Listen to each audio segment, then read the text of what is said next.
All right, shalawam. All right, first off, I want to say all praises to Yahawah, baha, Yahawashi, baha, Kudash. Double honor to our apostles and the elders of GMS, and to the elect doing the work in sincerity and in truth, shalawam. This GMS Precepts. My name is Nazar Akhad, and pretty much, as you can see in the article here, it says from the Washington Times, it says Putin taunts Trump. All right, 400 Russian military contractors sent to Venezuela in support of Maduro. All right, now this situation in Venezuela is a situation to look for because Maduro already threatened Trump, saying if you do anything militarily, because America has threatened Venezuela with military action, and Maduro stated, look, if you do anything, if you do anything militarily against us, you will have another Vietnam in your hands. Okay, meaning basically what, they're gonna go to war. All right, and this is, like I said, this is a situation to watch out for, because that war or any conflict that happens between America and Venezuela, that can very well lead to an all-out war. That can lead to World War III. Why is that? Because as you can see in the picture and in the title, it's Venezuela is backed by Russia, man.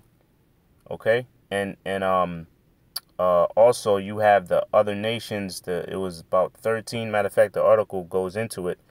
A few nations that are in the European Union or NATO, they backed America in opposing president. He's not even a president. They just backed somebody else for that person to be the new leader of Venezuela.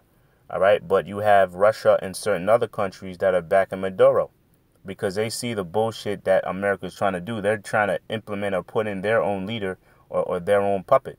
And you have a lot of these nations that are not with it, right? So it says, read again, it says Putin taunts Trump, 400 Russian military contractors sent to Venezuela in support. Okay, it says right here, it says the European nations join U.S. in demanding Maduro to step aside. So you got European nations that are backing America to get this dude out of there. Why? Because they can't control him. That's what they do. If they can't control you, they get rid of you and put somebody in your place to control you. All right. It says Russia is playing a high-stakes game in the mounting crisis in Venezuela, where socialist president Nicolas Maduro has been mortgaging part of the country's oil resources in exchange for financial and military support from Moscow. All right. It says Latin America is far from Russia and Venezuela is impoverished, surrounded by hostile neighbors and squarely in the crosshairs of the Trump administration. But for a variety of reasons, the government of President Vladimir Putin sees Caracas an ally worth cultivating. Why? Because I think in this article it says that they have a lot of they got a lot of investment in it. It says it right here towards the end of this paragraph. The Kremlin has managed to maintain a decades-long relationship with Cuba's communist regime, whose intelligence services have worked closely with Russian advisors to make inroads in Venezuela's military and its reserve-rich oil sector. The U.S. estimates Russia's total investment in Venezuela to be $30 billion. So it's telling you right here that the Kremlin or Russia or Putin have financial interests in Venezuela. That's why they're backing them.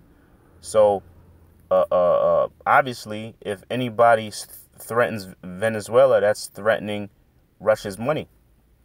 Why? Because they have an estimated up to $30 billion invested in Venezuela. So this situation, like I said, could very well, if any military conflict happens in Venezuela, this could be the situation that can start off World War III or be the precursor to World War III. It can very easily do that because you have multiple nations that's doing what? They're choosing sides. You've got European nations or nations in EU. I believe it's 13.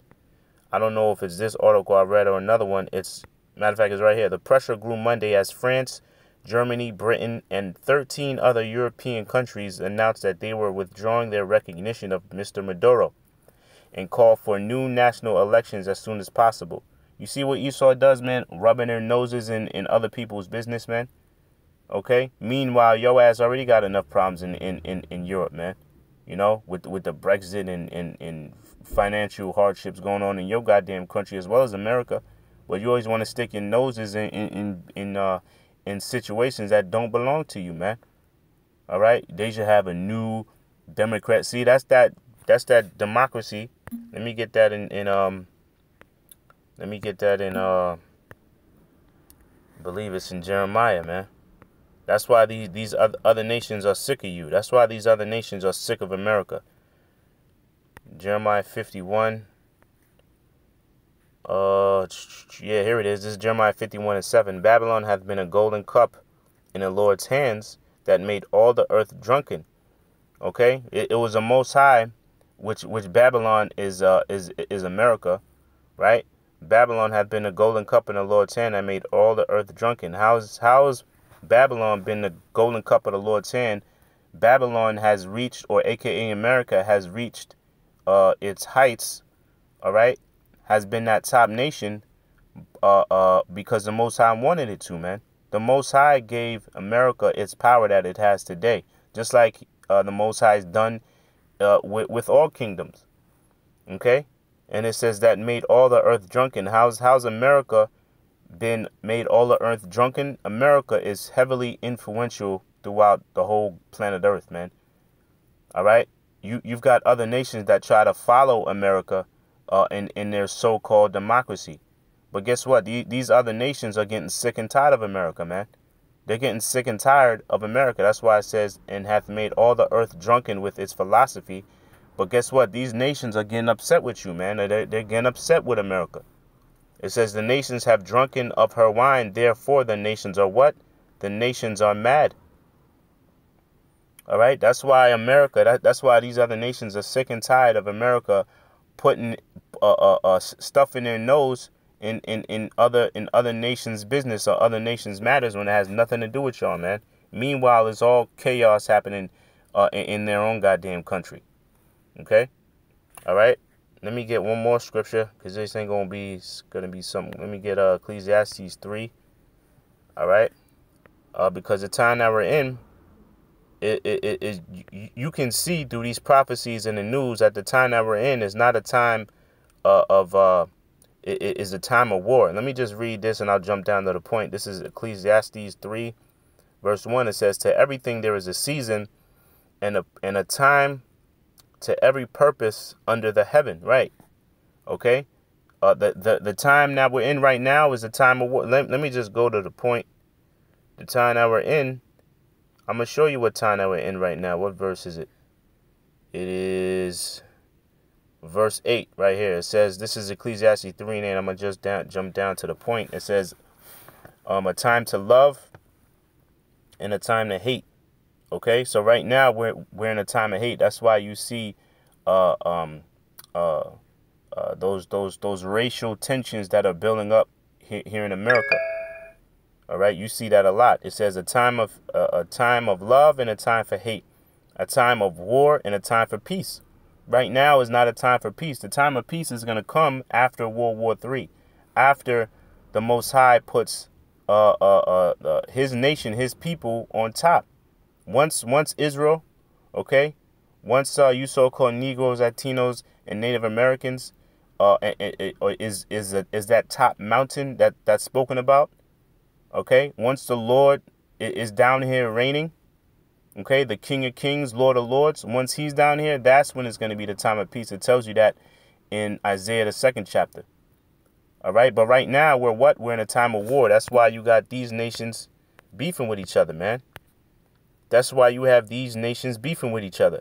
America, okay, you got these nations, they're doing what? They're choosing sides, man. You got other nations choosing sides. Why? Because all out war is about to break out. And Lord willing, something pops off here with this situation in Venezuela. Because this could be the war that can be the precursor to kick off World War III. Okay? this could very well be that. Yeah, Lord willing, it is. Okay. All right. So that's pretty much it. A real quick video on this situation. I just saw this article here. Until the next show, shalawam.